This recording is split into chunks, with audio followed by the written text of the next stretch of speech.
आज इस क्लास में हम लोग ये जानेंगे कि कभी भी अगर हमको किसी डॉक्टर से बात करनी हुई इंग्लिश में, मान लीजिए आप ही डॉक्टर हैं या कोई और डॉक्टर है, आप एक पेशेंट की तरह उससे मिलने जा रहे हैं, एक रोगी की तरह, आपको कोई दिक्कत है, आप डॉक्टर से मिलने जा रहे हैं। उस स्थिति में अगर आपको इंग्लिश में बात करनी हुई उस डॉक्टर से, तो आप एक रोगी की तरह उससे कैसे इंग्लिश में बोलेंगे, ठीक है।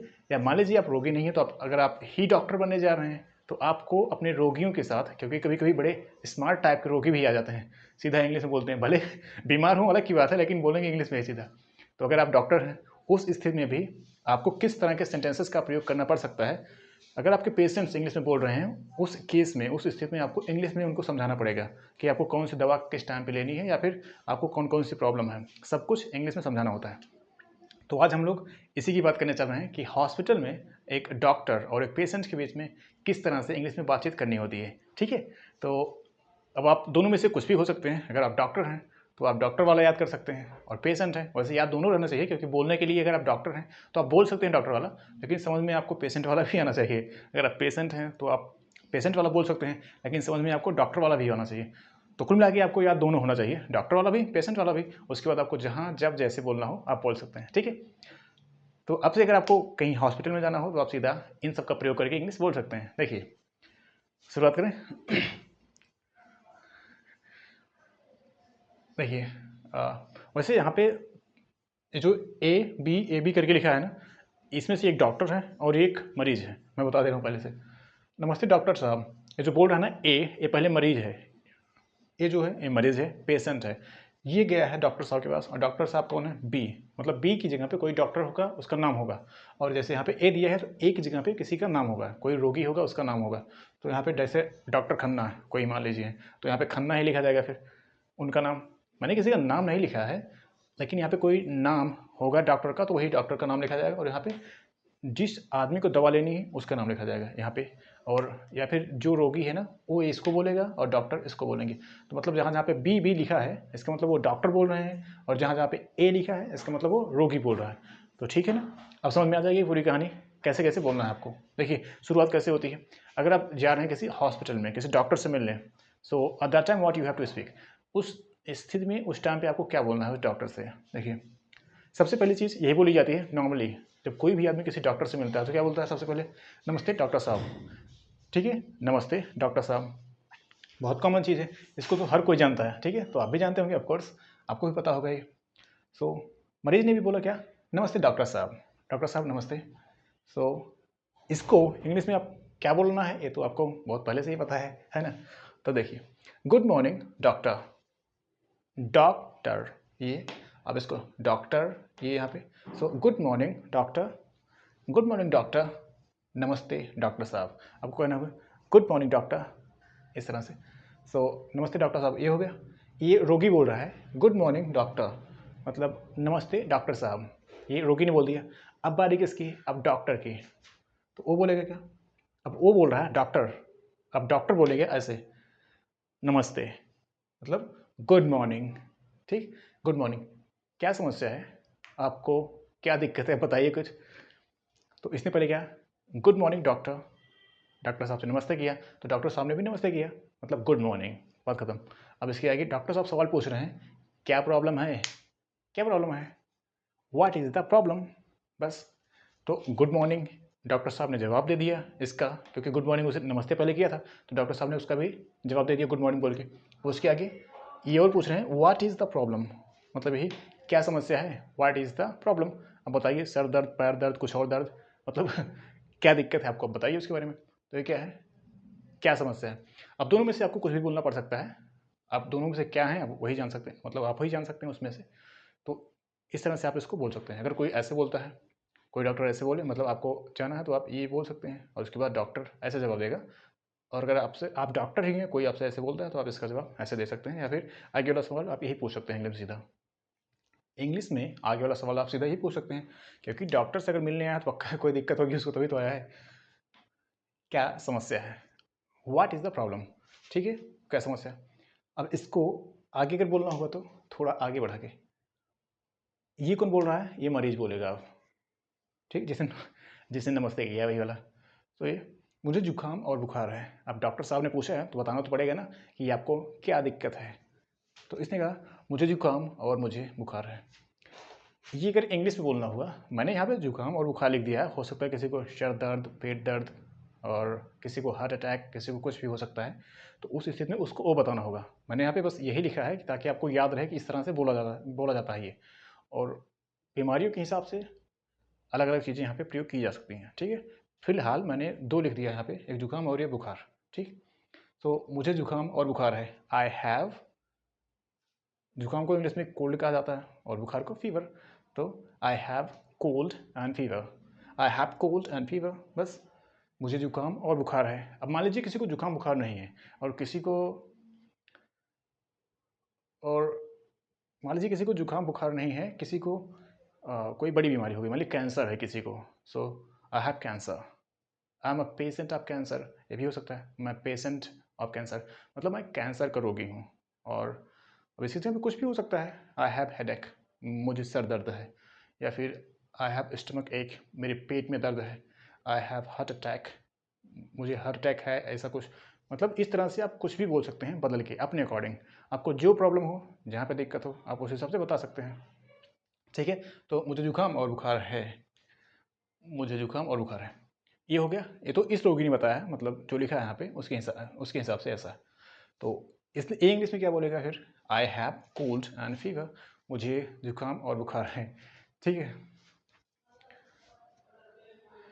आगे देखिए, आइए देखिए, मतलब रोगी ने बता दिया है कि मुझे ये दिक्कत है, तो डॉक्टर ने कहा आइए ना। आइए मतलब आने का मतलब ऐसे नहीं करा चल के आइए, बस मतलब मान लीजिए ऐसे बैठे हैं सब लोग, तो लाइए देखें अब, आइए देखें अब, लाओ चेक करें अब। ये बोला जाता है ना, तो बस वही, मतलब जान लीजिए बस देखना ही है तुरंत कुल मिला के। ऐसे नहीं बोला रहे चल के आइए, बस ऐसे बगल में ही बस ओके चलो चलो ठीक है, देखते हैं फिर, लाओ देखते हैं, इस तरह से लाओ देखते हैं, फिर लाइए देखते हैं, ये वाला। तो आइए देखिए, मतलब लाइए देखिए, अपने मुंह खोलिए। ये तो बड़ा कॉमन सा क्वेश्चन है ना? ये डॉक्टर लोग वास्तव में बोलते हैं और कई बार बोलते हैं, मतलब ऐसा देखा गया है बोलते हुए कि अपना मुंह खोलिए। ठीक है, तो आइए देखते हैं, आइए देखते हैं, मतलब ये केवल इतना बोलना हो, आइए देखते हैं, या मुझे देखने दीजिए, मुझे चेक करने दीजिए, मुझे मतलब जो समस्या है उसके बारे में जानने दीजिए। इन सब के बारे में, इन सब के लिए आप एक चीज़ बोल सकते हैं, ये लेट मी सी, लेट मी सी, मुझे देखने दो थोड़ा सा, लेट मी सी, लेट मी सी, लेट मी सी, मुझे थोड़ा देखने दो, क्या समस्या है, क्या दिक्कत है। ठीक है, तो ये हो गया, आइए देखें और अपना मुंह खोलिए। ये सभी डॉक्टर से बोलते हैं इसे। तो अपना मुंह खोलिए, इसको इंग्लिश में बोलना हुआ तो open your mouth, open your mouth, अपना मुंह खोलिए। अब दोनों मिला के बोलना हुआ तो let me see, open your mouth, लाओ देखें, लाओ देखें, लाओ देखें मतलब आइए देखें। अच्छा, अपना मुंह खोलिए, फिर ऐसा बोला जाता है ना, ओके ठीक है, लाओ देखें, अपना मुंह खोलिए, इस तरह से ओपन योर माउथ। तो अपना मुंह खोलिए, उस तरह से ही हो जाएगा। एक चीज़ याद रखिए, यहाँ पे मैंने कुछ एक चीज़ और लिख दिया है जो थोड़ा इंपॉर्टेंट है जानना, क्योंकि बोला जाता है नॉर्मली लेट मी को इस तरह से लेमी भी बोला जाता है, लेमी। अभी जैसे डॉक्टर साहब मैंने बताया कि लेट मी सी, मुझे देखने दो, या फिर आइए देखिए, आइए चेक करें। सो वैसे इसका मतलब ये होता है लेट मी सी, मुझे देखने दो। सो लेट मी सी, लेट मी की जगह पे लेमी, LEMME, लेमी का प्रयोग किया जाता है। मतलब लेट मी दोनों को जोड़ के लेमी आप बोल सकते हैं। तो अगर डॉक्टर साहब ये चाहें तो बोल सकते हैं लेट मी सी, मुझे देखने दो, लाओ मुझे देखने दो। और अगर चाहें तो लेट मी की जगह पे केवल लेमी, ये बोल सकते हैं, लेमी सी, लेमी सी, लेमी सी। और एक ऐसे ही होता है गिव मी, गिव मी अगर आपको बोलना हो तो आप गिव मी की जगह पे केवल गिव मी बोल सकते हैं। ये थोड़ा एडवांस चीज़ है, ये अंग्रेज लोग ज़्यादा बोलते हैं। ठीक है, इसलिए अगर आप लोग ये सब सुनेंगे पहली बार, लेमी गिव मी ये सब क्या होता है, तो आपको समझ में नहीं आएगा कि ये लोग बोल क्या रहे हैं। एनीवे, उसको छोड़ते हैं, अपने टॉपिक पे आते हैं। ठीक है, ऐसे ही एक डॉक्टर था, डॉक्टर, तो उसके पास एक पेशेंट आया। उसने कहा कि डॉक्टर साहब सांस लेने में दिक्कत हो रही है, मुझे सांस लेने में बड़ी दिक्कत हो रही है। तो डॉक्टर ने कहा यार इतनी दिक्कत हो रही है तुमको सांस लेने में, सांस कहाँ ले रहे हो फिर, मत लो, कुछ हो थोड़ा जाएगा सांस लेने में। डॉक्टर साहब ने देख लिया। अब उसके बाद क्या, ठीक है, आपको ठंडी लग रही है, एक डॉक्टर साहब पूछ रहे हैं आर यू फीलिंग कोल्ड, क्या आपको ठंडी भी लग रही है। डॉक्टर लोग अक्सर ऐसा बोलते हैं कि आपको ठंडी भी लग रही है। अगर ये बोलना हुआ तो okay, are you feeling cold, क्या आपको ठंडी भी लग रही है। किससे पूछा जा रहा है, ये जो रोगी है उससे, कि आपको ठंडी भी लग रही है, इस तरह से। तो रोगी ने बोला बहुत ज़्यादा, वेरी मच, वेरी मच, बहुत ज़्यादा, पूछिए मत एकदम। देखिए बहुत ज़्यादा ठंडी लग रही है उस टाइप की। तो इन्होंने क्या कहा, बहुत ज़्यादा ठंडी लग रही है, ठीक है। उसके लिए इसने बोल दिया कि वो बहुत ज़्यादा, या इंग्लिश में कहें तो वेरी मच, इस तरह से। अब इस तरह से आप ये भी कह सकते हैं कि मैं काँप रहा हूँ एकदम, आई एम शिवरिंग, मैं काँप रहा हूँ एकदम, बिकॉज ऑफ दिस कोल्ड, इस ठंड की वजह से मैं काँप रहा हूँ एकदम, यू कैन सी इट, आप देख सकते हैं मैं काँप रहा हूँ एकदम, कि ठंडी इतना ज़्यादा लग रही है, ठीक है। क्या आपको खांसी भी है? डॉक्टर लोग, डॉक्टर से आप मिलने जाएंगे तो बहुत सारे क्वेश्चंस पूछेंगे फिर आपसे, क्या आपको ये भी दिक्कत है, वो भी दिक्कत है ना। उसके बाद एक चेक करने वाला रखे दे करेंगे, उसके बाद ओके ओके, उसके बाद पर्ची बना के फिर आपको देंगे कोई चीज़। तो बहुत ज़्यादा मतलब टू मच, बहुत ज़्यादा ठंडी लग रही, तो ऐसे कर बोलना होगा आपको कि ठीक है, आपको ठंडी लग रही है, आर यू फीलिंग कोल्ड, क्या आपको ठंडी लग रही है, बहुत ज़्यादा, टू मच। अगर लग रही है तो आप ये कह सकते हैं यस, हाँ मुझे ठंडी लग रही है। या फिर ये हो सकता है कि बहुत ज़्यादा नहीं लग रही है, नॉट मच, बहुत ज़्यादा नहीं लग रही है, ठीक। तो उसका मतलब नॉट मच। या अगर नहीं ही लग रही है एकदम, तो आप कह सकते हैं नो, नहीं। बुखार है अलग की बात है, लेकिन नहीं, ठंडी नहीं लग रही है, ठीक। और इसके आगे फिर डॉक्टर बोलेंगे, क्या आपको खांसी भी आ रही है, क्या आपको खांसी भी आ रही है।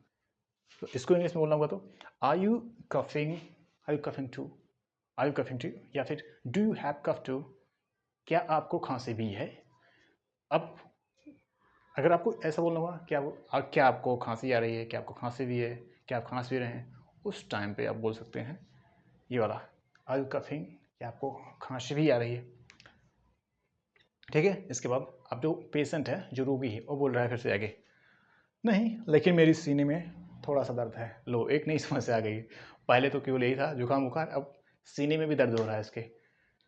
नहीं लेकिन मेरे सीने में थोड़ा सा दर्द है, लेकिन मेरे सीने में थोड़ा सा दर्द है। तो अगर ये बोलना हो कि मेरे सीने में दर्द है थोड़ा सा, अब ऐसे बोलना हो तो no but I have a bit pain in my chest, chest मतलब सीना। तो क्या होगा फिर, I have a bit pain in my chest, मेरे सीने में थोड़ा सा दर्द है, a bit pain in my chest, मेरे सीने में थोड़ा सा दर्द है। तो एक किसने बोला, जो पेशेंट था, जो रोगी था, उसने बोल दिया कि मेरे सीने में थोड़ा सा दर्द हो रहा है। अच्छा, इसकी जगह पे अगर आप मान लीजिए आपको दर्द नहीं हो रहा, जैसे इसको तो पता नहीं था, डॉक्टर को नहीं पता था ना कि इसको सीने में भी दर्द हो रहा है, तो जब पूछा इससे, तब इसने आगे वाली कहानी बताई ना कि मुझे सीने में भी दर्द हो रहा है। मान लीजिए अगर सीने में दर्द ना हो, कोई और दर्द हो, तो उस टाइम पे आप उसका नाम लिख लीजिए जो आपको दिक्कत हो, और नहीं है तो आप कह सकते हैं sorry I don't have any problem, sorry I don't have any other problem, मुझे और कोई समस्या नहीं है। दरअसल बात यह है कि सब कुछ लिखा नहीं जा सकता यहाँ पे, जैसे मैंने बोल के आपको दिखा दिया कि नहीं मुझे कोई और समस्या नहीं है, तो अब मैं वो भी लिखूँ।